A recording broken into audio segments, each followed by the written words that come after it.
그날 그냥 평범한 저녁 식사였습니다. 오랜만에 외동딸의 집을 방문한 아버지. 하지만 아버지는 믿을 수 없는 광경을 목격합니다. 딸을 때리는 사위, 그리고 비웃는 목소리. 당신 같은 노인네가 뭘 할 수 있겠습니까? 하지만 그날 밤 아버지는 조용히 움직이기 시작합니다. 그리고 딱 24시간 후 사위의 회사는 사라졌습니다. 김성호는 이른 아침부터 분주했습니다. 40년 가까이 살아온 작은 아파트에서 정갈하게 옷을 차려입고 딸 수진이가 좋아하던 호두과자를 들고 나섰죠. 지하철을 2번이나 갈아타며 강남의 고급 아파트 단지에 도착했을 때는 이미 오전 10시가 넘어 있었습니다. 아빠, 현관문이 열리자 반가운 목소리가 들려왔습니다. 수진이는 언제나처럼 밝은 미소를 지으며 아버지를 맞이했죠. 32살이 된 외동딸은 여전히 김성호에게는 어린 소녀 같았습니다. 결혼한 지 3년이 지났지만 아버지 앞에서는 여전히 애교 많은 딸이었어요. 수진아, 많이 바빴지? 갑자기 온다고 해서 미안하다. 김성호는 딸의 얼굴을 살펴보며 말했습니다. 뭔가 이상했어요. 평소보다 화장이 진했고 목소리에 어색함이 묻어 있었죠. 하지만 그는 별말 없이 거실로 들어갔습니다. 괜찮습니다, 아빠. 오히려 제가 자주 못 뵙는 게 죄송해요. 수진이는 아버지를 소파에 앉히고 차를 우려왔습니다. 넓은 거실에는 값비싼 가구들이 놓여 있었고 벽에는 사위 박민수의 사업 관련 상장들이 액자에 담겨 걸려 있었죠. 김성호는 이런 화려함이 낯설었습니다. 자신은 평생 검소하게 살아왔으니까요. 민수는 어디 갔니? 회사에 나갔어요. 요즘 일이 많다고 하더라고요. 수진이가 차를 따라주며 답했습니다. 그때 김성호는 딸의 손목 부분에 희미한 멍자국을 발견했어요. 얇은 긴팔 블라우스 소매 사이로 살짝 보이는 자국이었습니다. 수진아, 그게 뭐니? 김성호가 딸의 손목을 조심스럽게 가리키며 물었습니다. 수진이는 화들짝 놀라며 소매를 내렸어요. 아, 이거요? 며칠 전에 문에 부딪혀서 그래요. 별거 아닙니다. 딸의 대답은 너무나 자연스러웠지만 김성호의 가슴 한편에는 불안감이 스며들기 시작했습니다. 오랜 세월 사람들을 관찰해온 그의 직감이 무언가 잘못되었음을 알려주고 있었어요.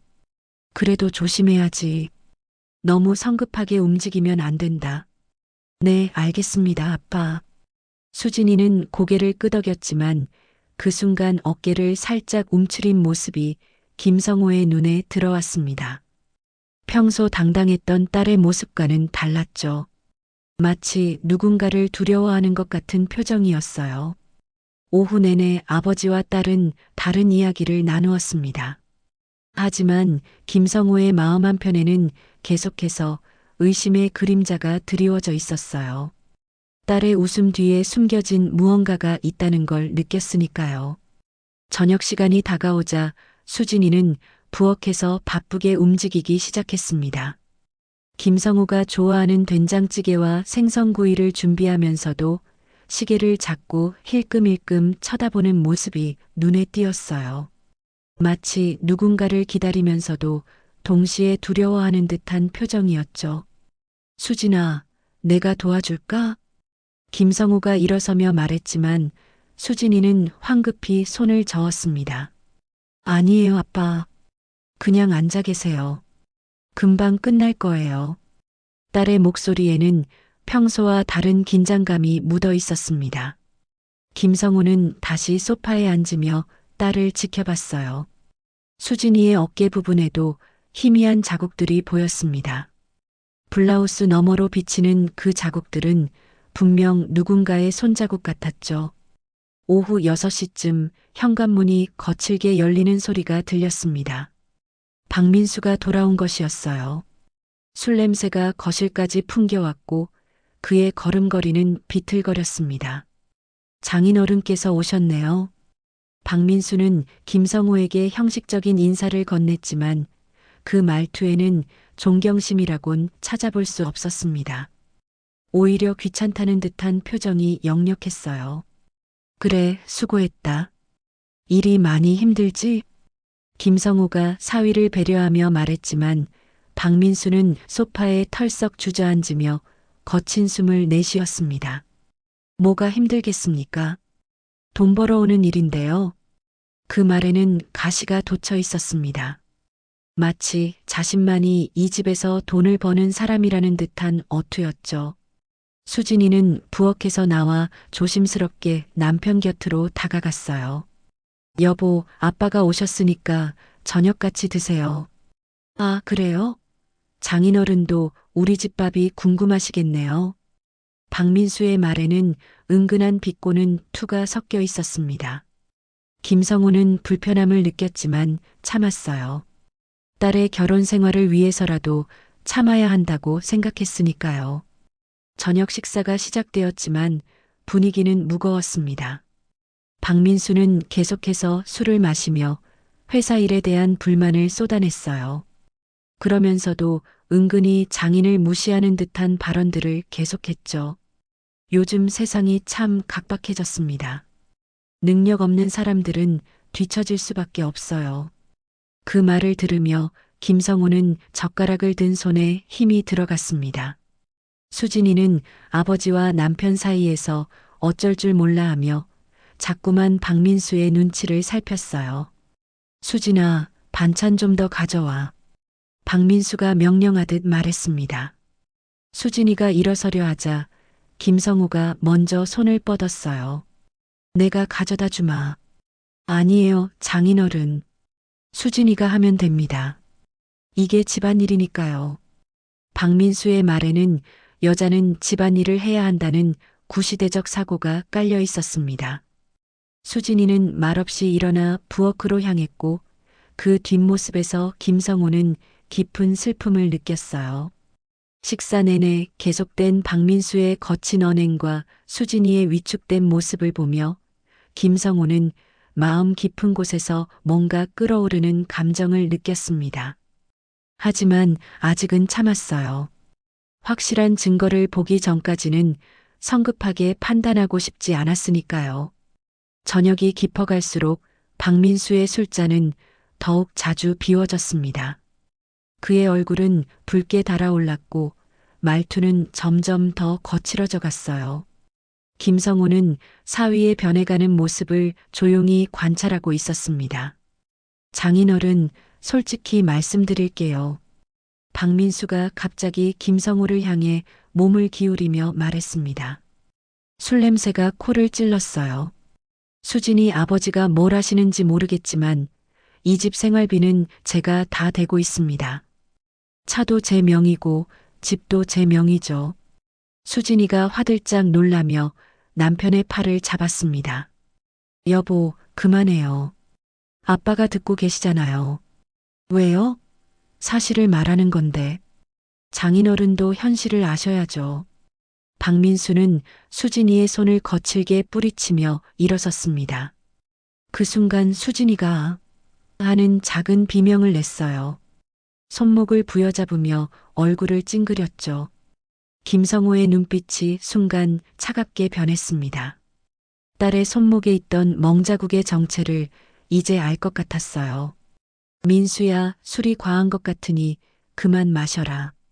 김성호가 조용하지만 단호하게 말했습니다. 하지만 박민수는 코웃음을 쳤어요. 장인어른이 저한테 명령하시는 건가요? 제 집에서요? 명령이 아니라 조언이다. 술은 사람을 변하게 만든다. 변하게 만든다고요? 하, 웃기네요. 전 변한 게 아니라 원래 이런 사람입니다. 박민수가 비틀거리며 수진이에게 다가갔습니다. 그리고 갑자기 딸의 팔을 거칠게 잡아당겼어요. 수진아, 설거지나 해. 손님 모시느라 고생했으니까. 지금 할게요. 수진이가 떨리는 목소리로 대답했지만 박민수는 만족하지 못했습니다. 지금이 아니라 당장 해. 집안일도 제대로 못하면서 뭘 하고 있는 거야. 그러더니 갑자기 수진이의 어깨를 세게 밀었습니다. 수진이는 비틀거리며 벽에 부딪혔고 그 충격으로 액자 하나가 바닥에 떨어져 깨졌어요. 아야. 수진이가 어깨를 감싸며 고통스러워했지만 박민수는 더욱 화를 냈습니다. 봐. 이제 집까지 망가뜨리네. 너 때문에 얼마나 스트레스 받는지 알아? 그리고는 수진이에게 손을 들었습니다. 찰싹 따끔한 소리가 거실에 울려 퍼졌어요. 김성호는 그 순간을 정확히 목격했습니다. 자신의 소중한 딸이 남편에게 맞는 모습을요. 사랑스러운 외동딸이 고개를 돌린 채 뺨을 감싸고 서 있는 모습을 보는 순간 그의 가슴 속에서 뭔가 터져버렸어요. 야, 박민수. 김성호가 일어서며 낮고 차가운 목소리로 말했습니다. 그 목소리에는 지금까지 보인 적 없는 위압감이 담겨 있었어요. 뭐요? 장인어른도 이제 저한테 대들 거예요? 박민수가 비웃으며 돌아섰습니다. 술에 취한 그의 눈에는 김성호가 그저 힘없는 노인으로만 보였어요. 돈 한 푼 제대로 못 벌어오는 장인이 뭘 할 수 있다고요? 수진이 시집 온 게 언제인데 그동안 도움된 적이 한 번이라도 있었나요? 박민수의 말은 점점 더 독해졌습니다. 마치 그동안 쌓였던 불만을 한꺼번에 쏟아내는 것 같았어요. 김성호는 아무 말도 하지 않았습니다. 다만 박민수를 조용히 바라볼 뿐이었어요. 그 시선에는 분노보다는 차가운 결심이 담겨 있었습니다. 아빠, 괜찮아요. 제가 잘못했어요. 수진이가 아버지와 남편 사이를 막으며 애원하듯 말했지만 김성호는 이미 모든 걸 결정한 상태였습니다. 집에 가겠다. 김성호가 간단히 말하며 현관으로 향했습니다. 수진이가 뒤따라왔지만 그는 딸을 돌아보지 않았어요. 현관문을 나서며 마지막으로 한번 뒤를 돌아본 김성호의 눈에는 여전히 남편을 두려워하며 서 있는 딸의 모습이 들어왔습니다. 그 순간 김성호는 마음속으로 다짐했습니다. 내일부터 모든 것이 바뀔 거라고요. 김성호는 지하철에 몸을 맡긴 채 창밖을 바라보고 있었습니다. 평소와 다른 차가운 표정이었어요. 40년 동안 숨겨왔던 자신의 진짜 모습을 드러낼 시간이 온 것입니다. 집에 도착하자마자 그는 오래된 서랍을 열었습니다. 먼지가 쌓인 명함첩 속에서 몇 장의 명함을 꺼냈어요. 그 명함들에는 대한민국 최고 권력층의 이름들이 적혀 있었습니다. 정치인, 재벌 총수, 언론사 사주들의 직통 번호였죠. 김성호는 핸드폰을 들고 첫 번째 번호를 눌렀습니다. 여보세요, 강 회장님이십니까? 김성호입니다. 전화 너머로 놀라는 목소리가 들려왔어요. 성호 형님, 정말 오랜만입니다. 어쩐 일로 연락을 주셨습니까? 급한 일이 생겼습니다. 내일 아침 일찍 사무실로 갈 테니 비서진을 대기시켜 주십시오. 알겠습니다, 형님. 그런데 혹시 자세한 이야기는 내일 하겠습니다. 김성호는 전화를 끊고 두 번째 번호를 눌렀습니다. 이번에는 국내 최대 언론사의 회장이었어요. 이 회장님, 김성호입니다. 내일부터 특별 취재팀을 가동해야 할 일이 있습니다. 세 번째, 네 번째 전화가 이어졌습니다. 국세청 고위 간부, 검찰 고위층, 금융감독원 핵심 인사들이었어요. 모두가 김성호의 목소리를 듣자마자 긴장하며 대답했습니다. 다음 날 이른 아침, 김성호는 강남의 한 초고층 빌딩에 나타났습니다. 20년 만에 발을 들여놓는 자신의 비밀 사무실이었어요. 엘리베이터가 꼭대기층에 멈추자 정장을 차려입은 비서들이 일렬로 서서 기다리고 있었습니다. 회장님, 오랜만입니다. 수석비서 차민호가 깍듯하게 인사했습니다. 김성호는 고개만 끄덕이며 회장실로 들어갔어요. 박민수에 대한 모든 정보를 수집하십시오. 회사 재정 상태, 개인 자산, 사업 파트너, 그리고 숨겨진 비리까지 모든 것을 말입니다. 알겠습니다. 얼마나 급하게 진행하시겠습니까? 오늘 안에 모든 걸 파악하고 내일부터 실행에 옮기겠습니다. 차민호는 즉시 팀을 가동했습니다. 김성우가 운영하던 비밀 조직은 여전히 살아있었어요. 정보 수집 전문가들, 금융 분석가들, 법무팀, 그리고 언론 관계자들이 모두 움직이기 시작했습니다. 오후 3시 첫 번째 보고가 올라왔습니다. 회장님, 박민수의 회사는 겉으로는 건실해 보이지만 실상은 다릅니다. 대출금이 매출의 3배를 넘어서고 있고 허위 계약서로 은행을 속여 대출을 받은 정황이 있습니다. 김성우는 보고서를 꼼꼼히 읽어보았습니다. 예상보다 더 많은 문제점들이 드러나고 있었어요. 더 있습니다. 협력사에게 대금을 지급하지 않고 있고 직원들 급여도 수개월째 밀리고 있습니다. 그리고 차민호가 잠시 말을 멈췄습니다. 그리고 부정한 방법으로 정부 지원금을 받은 정황도 발견했습니다. 서류를 조작해서 말입니다. 김성우의 눈빛이 더욱 차갑게 변했습니다. 딸을 때린 것만으로도 용서할 수 없었는데 이렇게 많은 비리까지 저지르고 있었다니요. 국세청과 검찰에 제보할 자료를 준비하십시오. 그리고 주요 언론사에도 연락하세요. 알겠습니다, 회장님. 그런데 혹시 따님께서 아시게 되면 수진이는 모르게 해야 합니다. 이 일이 끝날 때까지는요. 저녁이 되자 더 충격적인 정보들이 올라왔습니다. 박민수는 회사 돈을 개인적으로 빼돌려 도박에 사용하고 있었고 여러 여성들과 부적절한 관계를 맺고 있다는 증거도 포착되었어요. 김성우는 보고서를 덮으며 길게 한숨을 쉬었습니다. 자신의 소중한 딸이 이런 인간과 결혼해서 살아가고 있었다는 사실이 가슴을 아프게 했어요. 내일부터 모든 계획을 실행에 옮기겠습니다. 박민수라는 인간이 지금까지 저질러온 모든 죗값을 치르게 만들어주세요. 네, 회장님. 그런데 정말 하루 만에 모든 걸 끝내시겠습니까? 김성우는 창밖을 바라보며 대답했습니다. 내 딸의 눈물 앞에서는 하루도 길다. 다음 날 새벽 6시 김성우의 지시로 모든 것이 동시에 시작되었습니다. 마치 정교한 시계의 톱니바퀴처럼 각 부서가 움직이기 시작했어요. 첫 번째 타격은 국세청에서 시작되었습니다. 박민수의 회사에 대한 전격적인 세무조사 명령이 떨어졌어요. 오전 9시 정각 세무조사관들이 회사 건물에 나타났습니다. 세무조사입니다. 협조해 주시기 바랍니다. 박민수는 갑작스러운 상황에 당황했습니다. 평소 자신만만하던 그의 얼굴이 순식간에 창백해졌어요. 갑자기 웬 세무조사입니까?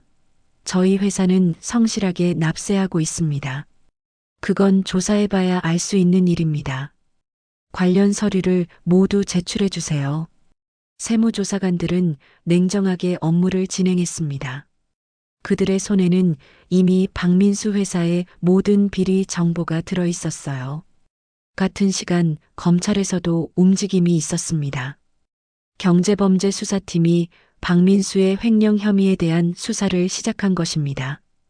박민수 씨 정부 지원금 관련해서 몇 가지 확인할 것이 있습니다. 수사기관에 출석해 주시기 바랍니다. 박민수는 휴대폰을 받자마자 손이 떨렸습니다. 세무조사에 이어 검찰 수사까지 하루아침에 모든 것이 무너져 내리고 있었어요. 오후 2시 주요 언론사들이 일제히 보도를 시작했습니다. 중견 건설업체 대표, 정부 지원금 부정수급 의혹, 허위 서류로 수십억 원 대출받은 건설업체 적발, 직원 급여 체불하면서 개인 사치품 구입한 업체 대표 논란. 언론 보도는 계속 이어졌습니다. 김성호가 오랜 기간 쌓아온 언론 네트워크가 한꺼번에 가동된 것이었어요. 각 언론사마다 다른 각도에서 박민수의 비리를 조명했지만 모든 기사의 핵심은 같았습니다. 박민수는 회사에서 기사들을 보며 식은땀을 흘렸습니다. 이게 대체 어떻게 된 일입니까? 누가 우리 회사 정보를 이렇게 자세히 알고 있는 거죠? 직원들도 당황하기는 마찬가지였어요. 평소 알지 못했던 회사의 어두운 면들이 하나씩 드러나고 있었으니까요. 오후 3시 더 큰 충격이 찾아왔습니다. 주요 거래처들이 계약 해지 통보를 보내기 시작한 것입니다. 죄송합니다만 현재 상황을 고려해 계약을 중단하겠습니다. 언론 보도가 사실이라면 더 이상 거래를 지속할 수 없습니다. 회사 이미지를 위해 협력 관계를 정리하겠습니다. 하나둘씩 거래처들이 등을 돌리기 시작했어요. 김성호의 영향력 아래 있는 기업들이 박민수와의 관계를 끊어나간 것입니다. 오후 4시 은행에서 연락이 왔습니다. 대출금 상환에 대해 긴급히 논의해야 할 사항이 있습니다. 내일까지 은행으로 오시기 바랍니다. 박민수는 이제 완전히 패닉 상태에 빠졌습니다. 세무조사, 검찰 수사, 언론 보도, 거래처 이탈, 그리고 은행 압박까지 모든 것이 하루 만에 몰려온 것이었어요. 이건 우연이 아니야. 누군가 의도적으로 우리를 무너뜨리려고 하고 있어. 박민수는 사무실에서 혼자 중얼거렸습니다. 하지만 그 누군가가 김성호라는 건 꿈에도 생각하지 못했어요.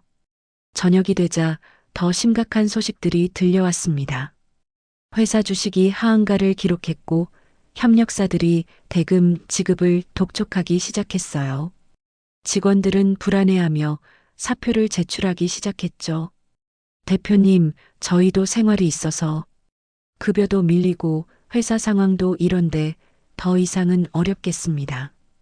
핵심 직원들마저 하나둘씩 떠나가기 시작했습니다. 박민수가 그토록 자랑스러워하던 회사가 하루 만에 무너져 내리고 있었어요. 밤 10시 박민수는 집으로 돌아가는 길에 술집에 들렀습니다. 현실을 받아들일 수 없었거든요. 몇 잔의 술을 마신 후 그는 수진이에게 전화를 걸었습니다. 수진아, 나야. 집에 가고 있어.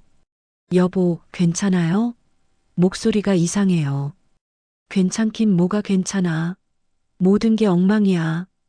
전화 너머로 박민수의 거친 숨소리가 들려왔습니다. 수진이는 불안한 마음으로 남편을 기다렸어요. 언론 보도를 통해 남편 회사의 상황을 알고 있었지만 어떻게 위로해야 할지 몰랐거든요. 김성호는 자신의 사무실에서 실시간으로 모든 상황을 보고받고 있었습니다. 계획대로 모든 것이 진행되고 있었어요. 내일이면 모든 게 끝날 것입니다. 다음 날 아침 박민수는 숙취로 머리가 지끈거렸지만 어쩔 수 없이 회사로 향했습니다. 하지만 회사 건물 앞에 도착한 그는 믿을 수 없는 광경을 목격했어요. 출입 금지, 압류, 빨간 딱지가 회사 입구 곳곳에 붙어 있었습니다. 법원 집행관들이 회사 자산을 압류하고 있었고 직원들은 건물 밖에서 어쩔 줄 몰라 하고 있었어요. 이게 대체 무슨 일입니까? 박민수가 집행관에게 달려가며 소리쳤습니다. 박민수 씨 맞으시죠? 채권자들의 신청으로 회사 자산을 압류 집행하는 중입니다. 협조해 주시기 바랍니다. 채권자들이요? 누구 말입니까? 은행, 협력사, 임대료 연체 등 여러 곳에서 신청이 들어왔습니다. 박민수는 다리가 풀려 주저앉을 뻔했어요. 어제까지만 해도 자신만만하던 그의 왕국이 하룻밤 사이에 완전히 무너져 버린 것입니다. 오전 10시 더 충격적인 소식이 들려왔습니다. 검찰에서 박민수에 대한 구속영장을 신청한 것이었어요. 박민수 씨 횡령 및 사기 혐의로 긴급 체포 영장이 발부되었습니다. 수사관들이 그를 둘러쌌습니다. 박민수는 완전히 넋이 나간 상태였어요. 잠깐만요. 이건 오해입니다. 제가 뭘 잘못했다는 거예요? 구체적인 내용은 조사 과정에서 확인하겠습니다. 동행해 주시기 바랍니다. 박민수는 수갑을 찬 채로 연행되었습니다. 그 모습을 지켜보던 기자들이 일제히 카메라를 들이댔어요. 평소 거만하던 그의 모습은 온데간데 없었습니다. 오후 2시 박민수의 집마저 압류 딱지가 붙었습니다. 수진이는 집 앞에서 멍하니 서 있었어요. 하루아침에 모든 것을 잃게 된 것입니다. 부인, 죄송하지만 이 집도 경매에 넘어갈 예정입니다. 개인 소지품만 챙겨서 나가셔야 합니다. 수진이는 눈물을 흘리며 고개를 끄덕였습니다. 결혼할 때 그토록 행복했던 신혼집이 이제는 남의 손에 넘어가게 된 것이었어요. 저녁 무렵 더 큰 충격이 기다리고 있었습니다. 박민수의 불륜 사실까지 언론에 보도된 것입니다.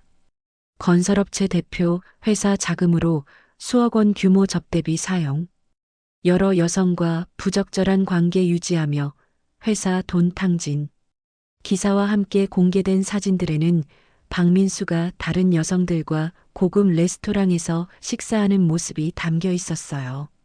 수진이는 그 기사를 보고 충격을 받았습니다. 이럴 수가. 자신이 알던 남편은 완전히 다른 사람이었던 것입니다.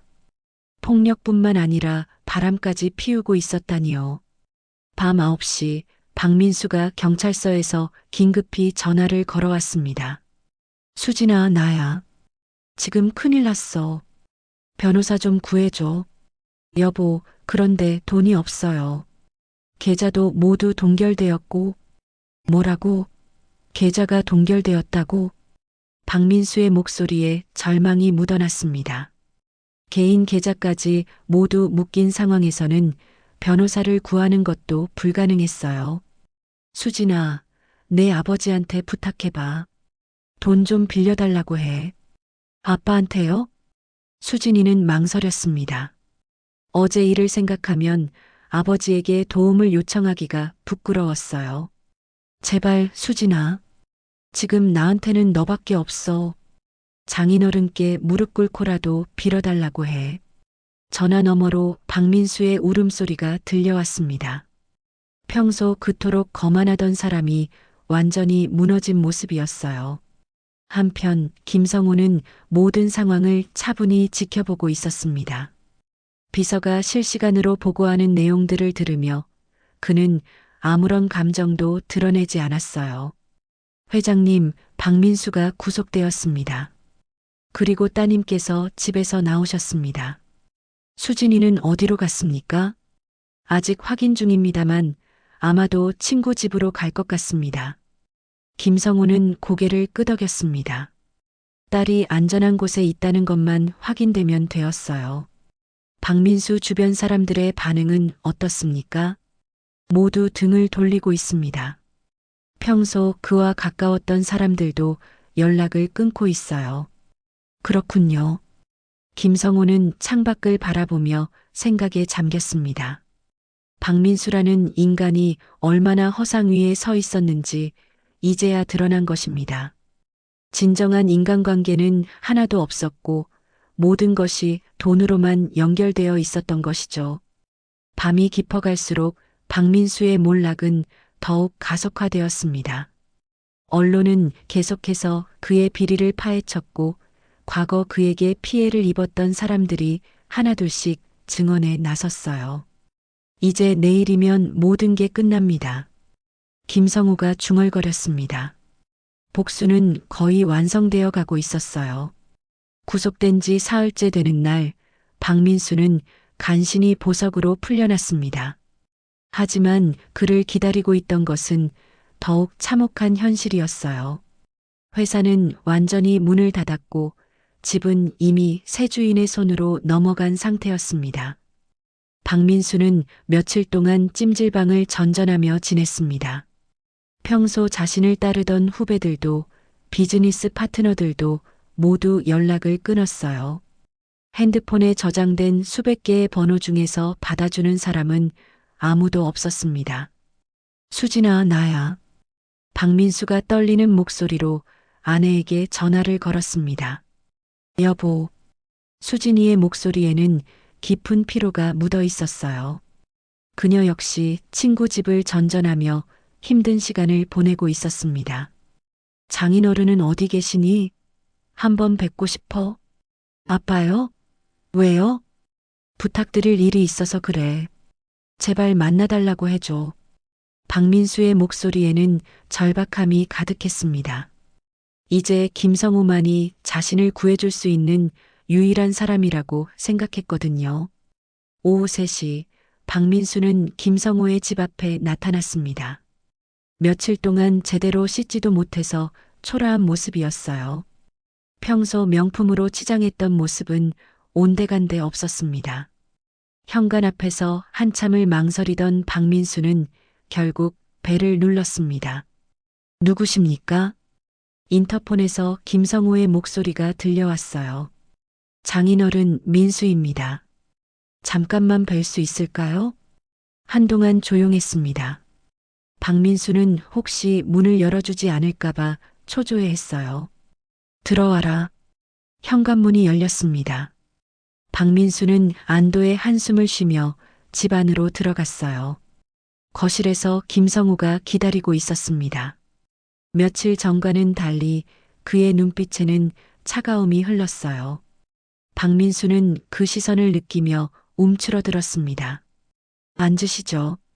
김성우가 간단히 말했지만 박민수는 앉지 못했어요. 다리에 힘이 풀려서 그 자리에 털썩 주저앉았습니다. 장인어른. 박민수의 목소리가 떨렸습니다. 평소 거만하던 그의 모습은 완전히 사라졌어요. 저 정말 잘못했습니다. 눈물이 박민수의 뺨을 타고 흘러내렸습니다. 지난 며칠 동안의 일들이 그를 완전히 무너뜨린 것입니다. 수진이한테도 못할 짓을 했고 장인어른께도 예의 없이 굴었습니다. 정말 죄송합니다. 박민수는 그 자리에서 무릎을 꿇었습니다. 평생 누구에게도 무릎을 꿇어본 적 없던 그가 장인 앞에서 머리를 조아린 것이었어요. 제발 한 번만 도와주십시오. 저 혼자서는 이 상황을 감당할 수 없습니다. 김성우는 아무 말 없이 박민수를 내려다보고 있었습니다. 그의 표정에는 연민도 분노도 없었어요. 다만 차가운 시선만 있을 뿐이었습니다. 장인어른, 제가 무슨 죄를 지었는지 모르겠습니다. 갑자기 모든 게 무너져 내렸어요. 누군가 저를 무너뜨리려고 한 것 같은데. 박민수는 계속해서 애원했습니다. 하지만 아직도 자신의 잘못을 정확히 깨닫지 못하고 있었어요. 혹시 장인어른께서 아는 분이 계시다면 부탁 좀 해주실 수 없을까요? 저도 이제 정신을 차렸습니다. 수진이한테도 잘할게요. 그제서야 김성우가 입을 열었습니다. 민수 씨. 그 목소리는 낮고 차가웠어요. 네가 무슨 죄를 지었는지 정말 모르겠다고? 박민수가 고개를 들어 김성우를 바라봤습니다. 그 눈빛에서 뭔가 다른 걸 느꼈어요. 수진이를 때린 것, 그것만으로도 용서받을 수 없는 일이다. 김성우의 말에 박민수는 깜짝 놀랐습니다.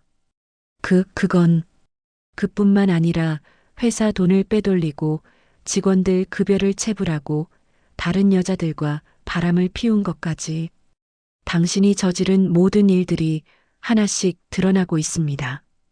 박민수의 얼굴이 창백해졌어요. 김성우가 모든 걸 알고 있다는 사실에 충격을 받았습니다. 장인어른께서 설마 그렇다. 니들을 무너뜨린 것은 바로 나다.